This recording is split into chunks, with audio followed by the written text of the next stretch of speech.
l'heure est à l'information sur Canal 2 International. Bienvenue au Trésor. Tout de suite, les titres de cette édition du journal. 4 militaires viennent d'être assassinés dans la région du Sud-Ouest par des activistes de la sécession au Cameroun. Un acte qualifié de terroriste par le ministre de la Communication au cours d'un point de presse à Yaoundé. Demain, 1er décembre, sera célébrée la journée mondiale de lutte contre le VIH-Sida. Le Trésor vous propose une incursion dans les camps de réfugiés où les taux de prévalence interpellent.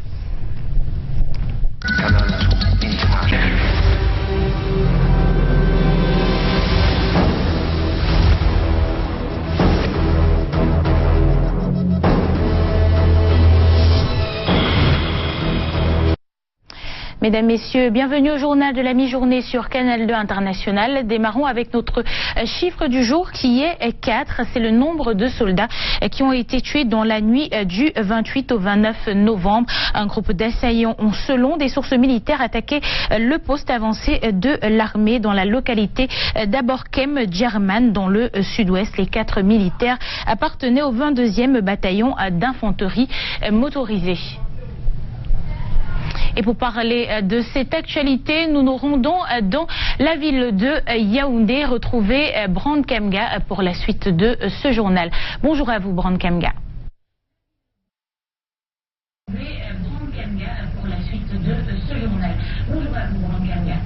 Bonjour, mes Catherine Moukouri, mesdames, messieurs, bonjour. Vous l'avez dit, dans la nuit du 28 au 29 novembre dernier, 4 militaires camerounais ont été froidement assassinés par les activistes du mouvement sécessionniste qui ont par la suite emporté avec eux leurs armes. C'était donc dans la localité de Magno, département situé dans la région du sud-ouest. Le ministre de la Communication, porte-parole du gouvernement, Issa Chiroma Bakari, considère cet acte odieux de terroriste, ce qui porte donc désormais à 8 le nombre de militaires camerounais abattus dans le cadre des opérations de maintien de l'ordre dans les régions du nord-ouest et du sud-ouest. Le profil des 4 derniers éléments assassinés ainsi que le mode opératoire des assaillants dans cet extrait de Issa Chiroma Bakari. Il s'agit du sergent-chef T. Julius Angu, du caporal-chef Volo Victor, du soldat de 2e classe Yinda Bobe Creo et du soldat de 2e classe Nuchumwo Mani Raphaël Willy.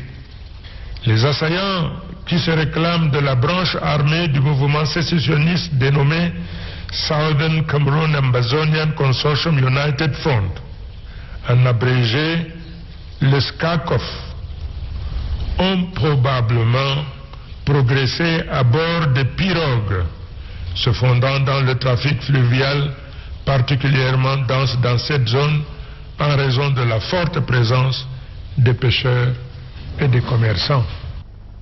Issa Chiroma Bakari, propos recueillis par Sèche Alain Ziebou, le porte-parole du gouvernement, qui appelle les organisations internationales de défense des droits de l'homme à prendre donc cet assassinat, le 2e du genre des militaires camerounais, à prendre donc ce problème à bras le corps, lesquelles organisations de défense des droits de l'homme restent indifférentes par rapport à ces actes des activistes du mouvement sécessionniste de la Southern Cameroun. La crise anglophone préoccupe au premier rang les députés du Social Democratic Front. Les parlementaires de ce parti politique, considéré comme le principal de l'opposition au Cameroun, ont perturbé hier à l'Assemblée nationale la présentation du projet économique social du Premier ministre Philémon Yang. Les députés du SDF réclament l'ouverture d'un débat sur la dite crise anglophone avant évocation de tout autre sujet. Gislam Piaïsomo. Lorsque le président de l'Assemblée nationale arrive à l'hémicycle d'Ngouaikele en fin de matinée, en ce 29 novembre 2017, l'ambiance est déjà électrique côté député SDF. Kavaye Gedjibil ouvre du reste les travaux par l'observation d'une minute de silence en mémoire des victimes de Bamenda. Ensuite, parole est donnée au Premier ministre chef du gouvernement camerounais venu en ces lieux présenter le programme économique, financier et social du gouvernement pour l'exercice 2018. Philémon Yang monte à la chaire et c'est à ce moment que Joseph Bananzem convoque un mot d'ordre. Pour le président du groupe parlementaire SDF à l'Assemblée nationale, il faut inscrire la crise anglophone au budget ou rien. Il compare les morts de l'extrême nord à ceux de Bamenda en s'offusquant de la négligence de l'Assemblée nationale et du Parlement en général relativement aux problèmes anglophones.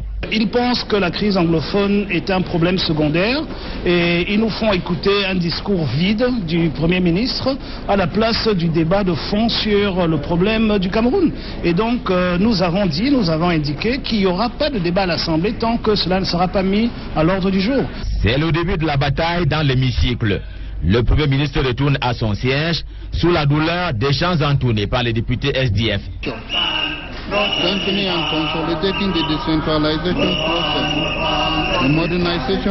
Retour au perchoir des Philemon Yan, tout en reconnaissant l'existence d'un problème au nord-ouest, mais pas suffisant pour calmer la colère significative des députés SDF. La vie d'un État, c'est comme un œuf.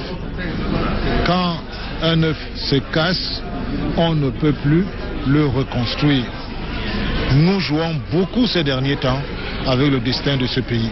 Contre vents et marées, le Premier ministre camerounais va sacrifier au rituel de présentation dans du chahut. Il s'agit pour nos collègues du SDF de reprendre la main. Parce que quand on suit bien l'actualité, on sait que nos collègues du SDF ont perdu la main dans ce qui est dit être leur fief, le Nord-Ouest. En vertu des franchises parlementaires, policiers et gendarmes sont tenus hors de l'hémicycle. Les oppositions du SDF ont encore de beaux jours devant eux. En temps de conflit, les femmes sont les plus exposées aux différentes violences et pour davantage s'imprégner des instruments juridiques internationaux en matière de protection des droits de ces femmes. Avocats et magistrats renforcent leurs capacités depuis hier, ici même à Yaoundé. Ils ont été triés sur le volet dans les juridictions de la région du centre, du sud et de l'est pour mieux défendre les droits de la femme. Reportage. Bien qu'ayant ratifié la Convention sur l'élimination de la discrimination à l'égard des femmes et d'autres protocoles y relatifs, le Cameroun est l'un des pays où les violences faites aux femmes restent préoccupantes. Les acteurs judiciaires chargés d'appliquer la loi sont parfois réticents ou maîtrisent peu les techniques de réception des conventions internationales. D'où l'objet d'un séminaire de renforcement des capacités des avocats et magistrats ouvert mercredi à Yaoundé. Nous avons débattu de la Convention sur l'élimination de toutes les formes à l'égard des femmes, ainsi que du protocole de Maputo, avec des exposants de très haut vol. Nous avons été vraiment flattés de voir que les attentes que les participants ont exprimées avant le début du séminaire ont été satisfaites. Satisfaction à mi-parcours de cet atelier, tant chez l'organisateur Women's Counseling and Information Center que chez les participants, 35 au total, partis des régions du centre, du sud et de l'est Cameroun. Nous apprécions l'effort de l'association qui a organisé, parce que cette association est en train d'assister l'État dans l'obligation de l'État d'éduquer sa population dans le domaine des droits de l'homme.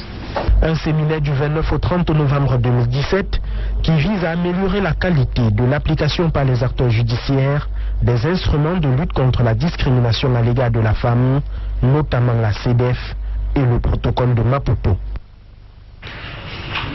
Je rappelle que cette formation s'achève cet après-midi ici même à Yaoundé, une formation qui va en droite ligne avec la campagne de 16 jours d'activisme contre les violences faites aux femmes et à la jeune fille.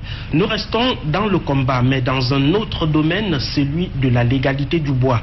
Le Cameroun vient de développer une nouvelle stratégie pour lutter contre l'exploitation illicite du bois au Cameroun, qui va en défaveur des communautés qui devraient donc bénéficier de la redevance forestière annuelle. Laquelle stratégie permettra donc de mieux développer, de mieux encadrer l'exploitation du bois. Karen Meza-Tchatchoya. Le Cameroun dispose d'un important potentiel forestier, notamment en ce qui concerne les forêts communautaires. Dans la région de l'Est, par exemple, il y en a 119 en exploitation, repartis dans 18 arrondissements. Créées au départ pour améliorer les conditions de vie des populations riveraines qui ont pour mission de les préserver, elles sont transformées aujourd'hui en foyers d'exploitation illégale du bois.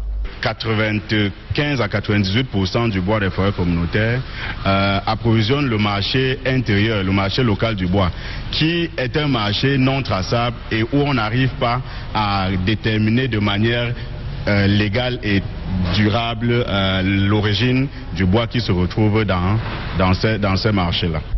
Le système de vérification de la légalité du bois des forêts communautaires du Cameroun, ici présenté, arrive donc à point nommé pour tordre le cou à cette autre forme de fléau dans notre pays. Le résultat de 16 mois de recherche. Nos gars sur le terrain peuvent déjà répondre présent par rapport au manquement qu'il y avait avant. Et puis, ce qui est intéressant, c'est que le produit bois pourra désormais être, bois des forêts communautaires pourra désormais être crédible. Les partenaires au développement, à l'instar de l'Organisation des Nations Unies pour l'alimentation et l'agriculture, aussi, sont en guerre contre l'exploitation illégale du bois. Il est maintenant question pour les représentants du ministère de la Faune et de la Flore, ceux de l'Union européenne ainsi que des organisations de la société civile et institutions de recherche et de formation, entre autres, de vulgariser ce nouveau projet pour plus d'efficacité sur le terrain. Cette note triste en culture, le Cameroun vient de perdre l'un des grands noms de sa chanson. L'artiste Baga Soukous, très connu pour ses rythmes particuliers dans le bikouti, est décédé hier des suites de maladies. De son vrai nom, Jean Barganono, il a cassé sa pipe à l'âge de 62 ans. Il a très tôt débuté sa carrière musicale dans les années 80 avec des rythmes particuliers. Récemment honoré au Festi Bikouti, Baga Soukous s'en est allé. Vous aurez plus d'amples informations sur son décès ainsi que des réactions au journal de 19h50. Parlons sport à présent. Promotion de la bonne gouvernance dans le secteur du sport. 20 acteurs viennent de bénéficier d'une formation en management du sport. Une formation qui s'est déroulée depuis 3 mois. Laquelle formation s'est donc achevée hier sous l'égide du Comité national olympique et sportif du Cameroun. Alain Ghislain Kanga et Francis Nguetnan pour plus de détails. Promouvoir la bonne gouvernance dans le milieu sportif camerounais, c'est l'objectif recherché par le Comité national olympique et sportif du Cameroun à travers une formation en management de sport qui s'est achevée ce mercredi à Yaoundé. Nous avons pratiquement essayé de percevoir ce que nous faisions au quotidien, cette fois-ci de manière assez rationnelle, assez suivie et rationnelle. Donc je crois que nous avons tiré beaucoup d'enseignements de ce séminaire. Les 20 participants ont eu droit à un contenu spécifique pour faire d'eux de bons managers de sport. À la structuration d'une organisation sportive, c'est-à-dire son cadre juridique et sa nature juridique, nous sommes passés après à comment on peut déterminer les objectifs et les analyses stratégiques d'une organisation sportive. Le Comité national olympique s'est engagé dans cette action pour permettre aux dirigeants des organisations sportives d'être à la page des exigences internationales. Et pour nous, en 6 modules, nous avons ainsi, et nous le croyons, donné à ces responsables de nos organisations sportives l'opportunité de savoir comment mener leur travail. Les meilleurs de cette formation participeront à une formation en master une nouvelle fois à la charge du Comité national olympique et sportif du Cameroun. Ainsi se porte la ville de Yaoundé en cette matinée du 30 novembre, le tout dernier jour de ce mois. Le 13h se poursuit avec vous, Aimé Catherine Moukouri. Merci à vous, Brand Kamga. Demain, le monde entier sera réuni autour de la célébration de la lutte contre le VIH-Sida. Parmi les communautés de personnes atteintes par cette affliction, les réfugiés qui vivent dans des conditions déjà complexes. Nos reporters se sont introduits dans le camp des réfugiés de Wami, à Garoua-Boulaye, où le taux de prévalence du VIH n'est pas négligeable. Mireille Fleurmanet pour plus de précisions.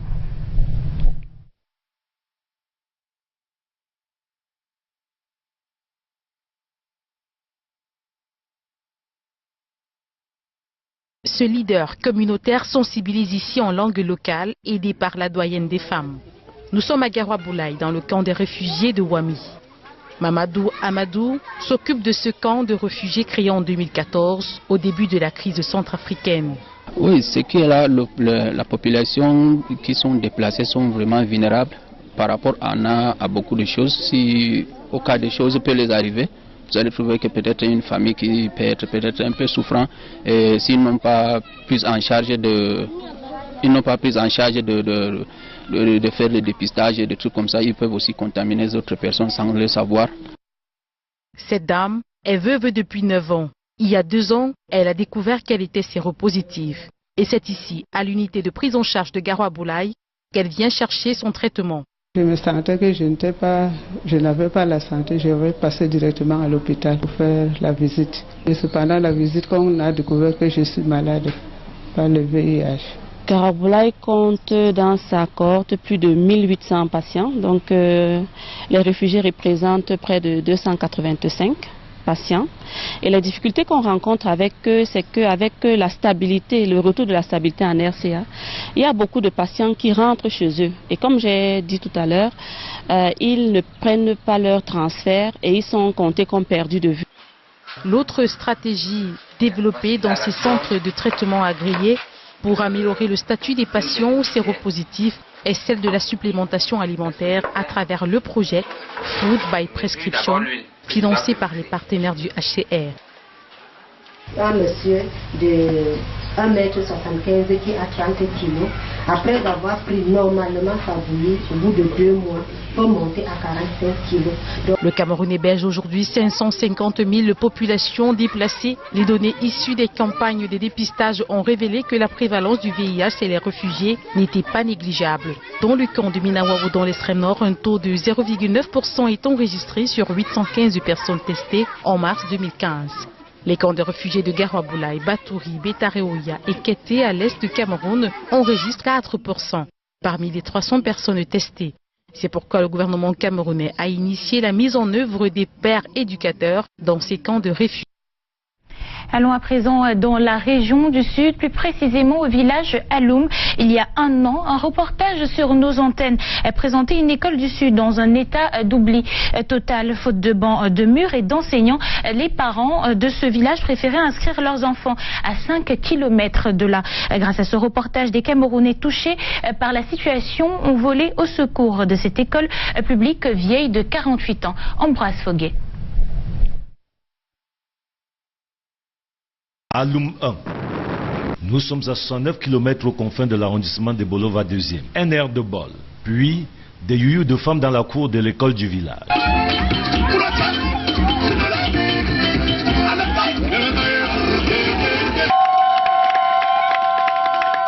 Quoi de plus normal, l'école publique d'Aloum 1 a fait sa mue. Nous sommes en terre promise. NAD2 a fait un reportage sur l'école publique Prince d'Aloum en 2016.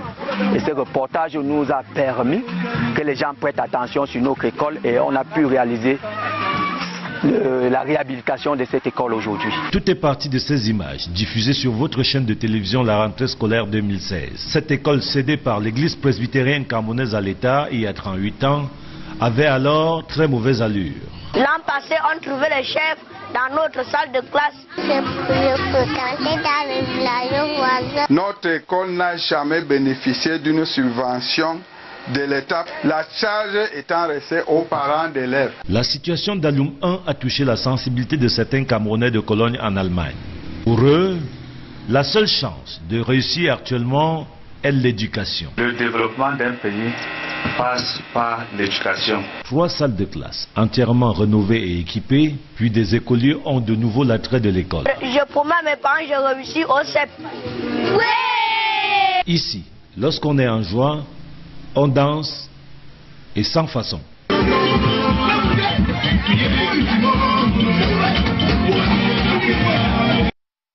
Et on reste en éducation. Un séminaire de formation s'est tenu au lycée de Deido, ici même dans la ville de Douala hier. L'objectif de cette rencontre est favoriser des bonnes attitudes en matière d'enseignement. Junior Ossin et Thierry Nana pour plus de précisions sur ce sujet. Il faut améliorer et accroître la performance des enseignants de nos lycées et collèges. Dans le but de mieux outiller les enseignants du lycée de Deido, un séminaire de formation leur a été accordé. À l'ordre du jour de cette rencontre pédagogique, l'application de l'approche pédagogique par compétence. Ils nous ont dit quand est-ce qu'il faut élaborer un projet pédagogique, quand est-ce qu'il faut élaborer une fiche pédagogique et comment est-ce qu'on doit exploiter ces documents dans l'élaboration de nos cours. Donc je crois que pour un meilleur suivi de nos enseignants et de nos enseignements, nous allons mettre en application ce qui a été fait. Compte tenu du thème donc, que je devais développer avec mes collègues, porte sur la gestion des classes à effectifs pléthoriques. C'est un problème, je disais, et c'est une réalité chez nous. Donc nous devons essayer d'aider nos jeunes collègues à prendre en main les classes à effectifs pléthoriques. Tenu sous la supervision du proviseur du lycée de Deido, Seke Edi Momak, cette formation qui vise ainsi à corriger les lacunes des enseignants a connu la participation de plusieurs inspecteurs pédagogiques. Pour le proviseur, ceci est une garantie pour les années à venir. Vous savez que nous sommes en plein apprentissage de l'approche par compétence, qui est une notion nouvelle et qui est apparemment difficile à assimiler. Donc nous avons initié ce séminaire pour renforcer les capacités de nos enseignants, pour qu'ils soient plus armés à aborder cette approche pédagogique qui est très révolutionnaire. Au sorti de ce séminaire, les enseignants du lycée de Deido se disent tous mieux outillés pour les prochains mois académiques.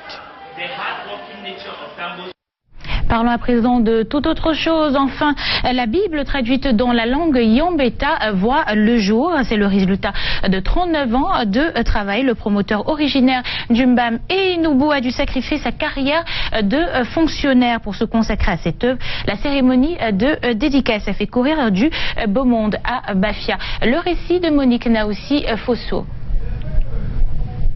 Il faut améliorer et accroître la performance des enseignants de nos lycées et collèges. Dans le but de mieux outiller les enseignants du lycée de Deido, un séminaire de formation leur a été accordé. À l'ordre du jour de cette rencontre pédagogique, l'application de l'approche pédagogique par compétence. Ils nous ont dit quand est-ce qu'il faut élaborer un projet pédagogique, quand est-ce qu'il faut élaborer une fiche pédagogique et comment est-ce qu'on doit exploiter ces documents dans l'élaboration de nos cours. Quelques soucis justement avec cet élément qui provenait de la ville de Bafia. On va parler culture maintenant avec un défilé de mode assez particulier, celui d'enfants orphelins. Ils sont 12 à avoir joué les mannequins professionnels. Âgés entre 3 et 5 ans, ces enfants orphelins ont bénéficié de la tendresse des âmes de bonne volonté. Une fois de plus, Monique Naoussi Fosso avec Thierry Nana. Les orphelins, stars d'une journée. Ce sont les pensionnaires de l'orphelinat Saint-Jean-Bosco de Deido. Ils tronquent leurs habitudes quotidiennes pour revêtir la casquette de mannequin pour la Munasab Baby Fashion.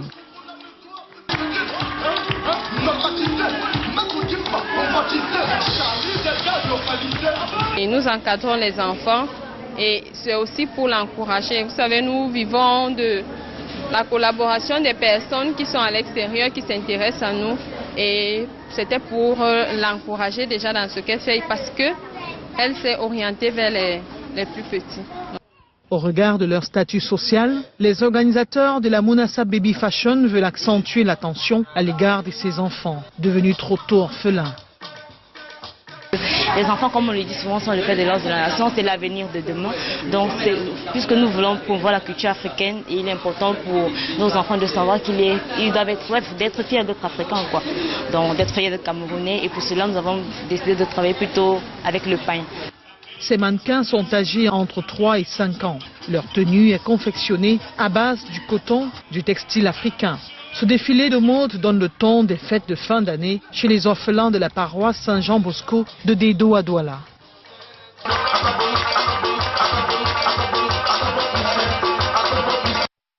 Et nous revenons à présent à Bafia avec la Bible traduite dans la langue Yambeta qui voit le jour. C'est le résultat de 39 ans de travail. Le promoteur originaire d'Umbam et Inubu a dû sacrifier sa carrière de fonctionnaire pour se consacrer à cette œuvre. Les précisions avec Monique Naoussi Fosso et Espoir Baïra.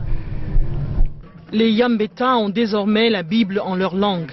Le projet de traduction du Nouveau Testament, qui a duré 39 ans, a finalement vu le jour ce mois de novembre. La cérémonie de dédicace, qui était une occasion de fête, a rassemblé tout le village ici à l'esplanade de l'hôtel de ville de Nkon Yambeta. Testament vient rehausser ma fermeté.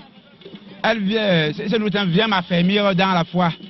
Moi, il me manque de mots pour exprimer la joie qui m'anime. Plus utile même pour la prédication et facile pour la prédication parce que hier, on avait des problèmes de traducteurs et qui ne pouvaient pas traduire intégralement ce que le français, ce que celui qui prêchait en français disait. Or, avec la traduction en patois là, c'est directement le vrai patois. Même la maman qui n'a pas été à l'école comprend le message jusqu'à fond. Au départ de ce projet, Léonard Bolioki, enseignant de formation, qui a dû sacrifier sa carrière professionnelle pour se consacrer à cette œuvre purement sacerdotale en 1979. On a un projet d'attaquer l'Ancien Testament. Mais avant cela, on a d'autres sous-projets qui sont aussi importants. L'alphabétisation. Parce que si les gens ne sont pas alphabétisés, ils ne pourront pas lire. Donc, il y a d'abord l'alphabétisation, il y a la promotion de Saintes Écritures, c'est-à-dire encourager les gens à lire cette parole et à la mettre en pratique.